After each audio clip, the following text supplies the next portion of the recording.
Faly miarahaba antsika rehetra amin'ny anaran'i Jesosy. Anio sabata fa 7 ny volana Jona 2024. Ny tenin'Andriamanitra izay hozaraina amintsika androany dia ao amin'ny Asan'ny Apôstôly 2:2-4 ka hatramin'ny 5:20. Hovakiana ny teny amin'ny anaran'i Jesosy, nitory-teny tamin'ny vahoaka i Petera. Nitsangana i Petera sy ny 12 dia nanandram-peo ka niteny tamin'izy ireo hoe: ry lehilahy jiosy sy izay rehetra monina eto Jerosalema, aoka ho fantatrareo izao ka eno ny teniko. Tsy mahamaraky ny hevitrareo tsy akory ireo, fa voahora fahatelo ihany izao ny andro. Fa izao ilay nampilazain'ny Joelampaminany hoe: amin'ny andro farany hoy Andriamanitra no andro tsahako ny fanahiko amin'ny nofo rehetra.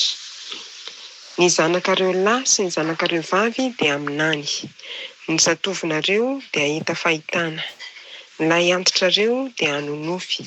Ary ny mpanomboko na lahy na vavy dia andro tsahako ny fanahiko amin'izany andro izany ka aminany. Anisy fangagana eny amin'ny lanitra ambony aho ary famantarana amin'ny tany ambany dia rà sy afo ary setroka manjavona. Ny masoandro dia hiova ho aizina ary ny volana dia ho rà alohan'ny hatongavan'ny andron'ny Tompo dia ilay sady lehibe no malaza.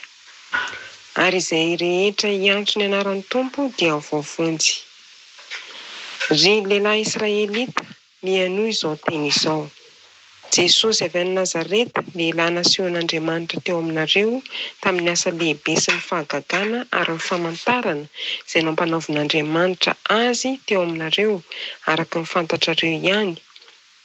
Izy dia natolotra noho ny fandaharana sy ny fahalalàn'Andriamanitra mialoha ary nombonareo sy novonoanareo tamin'ny tanan'ny olona tsy tandalàna.